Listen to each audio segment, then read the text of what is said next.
Hello, everyone. This is Jorie of the Full Court Report, and I'm not sure what I want to call this. Maybe a full timeout. Who knows? But I just wanted to get some more content on the channel, really, outside of the one weekly show that we do, the Full Court Report NBA show, hosted by myself, Jorie Mickens, as I mentioned, Justin Sadovi, and Chris Tobias. But why not talk about some games throughout the week just to fill in everyone, the listeners, that is. And on tonight's slate of games, there were a few games that went on and a lot of news. But the one game that I got to watch was the Denver Nuggets between the Houston Rockets. Both teams looking to secure their first win of the season. And this was an interesting matchup because the Rockets, with everything that's been going on, we talked about this on the show, actually, on our NBA show that was posted on Monday, that the Rockets have a lot of problems with their roster because of the COVID-19 tracing, with the whole incident that happened with James Harden and that team. So Houston actually only played with 9 players in this game. But James Harden was in attendance, and he was playing for them as he was a starter. And their starting lineup, as I was watching the broadcast, it was a pretty interesting starting lineup. I mean, I guess some familiar faces for the Rockets. Obviously, James Harden, PJ Tucker, Daniel House, who was there last year. But Christian Wood and David Nwaba got the start for Houston. And for the Nuggets, it was pretty familiar faces as well: Jamal Murray, Gary Harris, Nikola Jokic, Paul Millsap, and Michael Porter Jr. Yeah, and just to break down this game, I mean, there was a lot of things that I saw from both teams. It was an interesting tidbit, I guess. The first 3 baskets for Denver, almost all of them were and ones. There was a Jokic and one off an offensive rebound. Gary Harris had an and one lob pass to him. And then the third basket that did not count was a Millsap floater off the glass. Again, that basket did not count, but it was pretty funny to watch. The Houston just could not stay out of foul trouble early on. They committed 7 fouls in the first quarter for Houston. But Houston, in that first quarter, Christian Wood was on fire. He had 14 points for Houston. But speaking of 14 points, the Nuggets ended the first quarter on a 14-0 run, and I think you have to credit that to the lack of depth Houston had in this game. You could tell, and I'll get into this a little bit later, as they moved into the second half, Houston was exhausted. It's already very difficult to play in an arena, in an area like Denver because of the altitude, but having less bodies than normal, it was not easy for the Rockets to keep up. And when their bench came in, it was not pretty for Houston. Their bench, and I think you can credit that to the fact that half their roster was out, but Houston's bench did not look good in this one whatsoever. And James Harden did some heavy lifting for the team, and as well as I mentioned, Christian Wood played well. But James Harden in that second quarter really got going for the Rockets.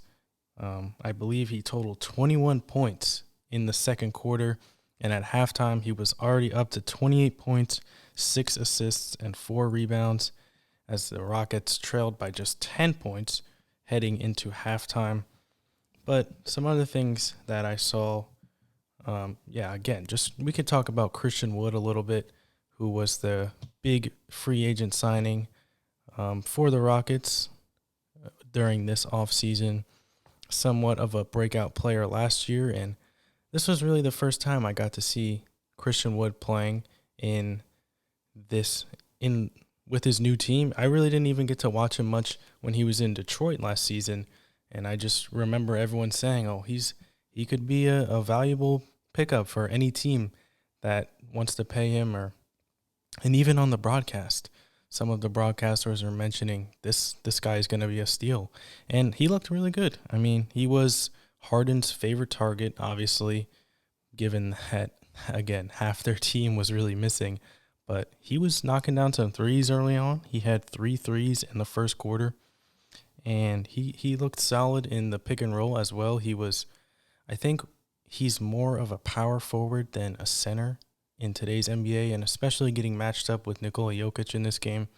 It was not easy for him defensively, but I thought he did a pretty solid job on that end of the floor, just staying tall and using his length to disrupt Jokic. But I think if he does want to play center for maybe the Rockets or moving forward, wherever he goes, I think he needs to put on a little bit more weight. But that said, he has the skill set to play power forward. He can shoot the ball. He's a stretch big, really, and I really like the prospects of his game. So moving forward, it'll be interesting to see what he can put together for the Rockets. But I really liked what I saw in this game from Christian Wood. And I think another player that looked really good in this one was Jamal Murray, who struggled a little bit to start this season. He didn't look great, obviously, in the Nuggets' first game against the Sacramento Kings. I mentioned that on, I believe, the last show that we posted, or maybe it was the first show, I can't remember at the moment. But in their first game against the Kings, he was really, really atrocious. You can't even put it lightly. He didn't have a field goal until the last 8 minutes of the game, I believe. It was not a pretty showing for Jamal Murray, and he looked a little bit better in their Christmas Day game against the Clippers, but it kind of got overshadowed by the loss and the fact that it was so late at night. Nobody was really paying too much attention to that game. But I thought Jamal Murray looked a lot better in this one. He finished the game with 21 points on 7 for 14 shooting, but he did suffer a head contusion in, I believe it was the third quarter, and it was a scary sight. He was down for quite some time, and he just got leveled, and he was on the floor, writhing in pain. He walked off the court on his own power, luckily, but he did come back in the fourth quarter for some time. Didn't make too much of an impact before getting pulled again. It's because the Nuggets were up by so many points, but it was a solid game all around, I thought, for the Nuggets. I think their defense was better than the first 2 games of the season. And for Houston, just not a great game. And I don't know if this is going to be the end of James Harden time with the Rockets. I think he obviously played phenomenal in this game.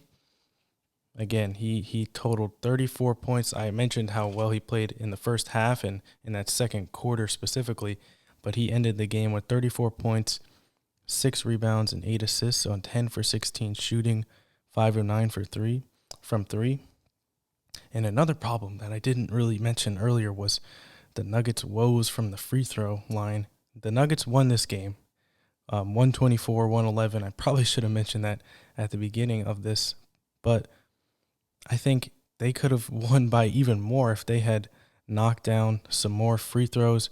The Nuggets shot just 56% from the line, very uncharacteristic of them, shooting 18 for 32 from the free throw line.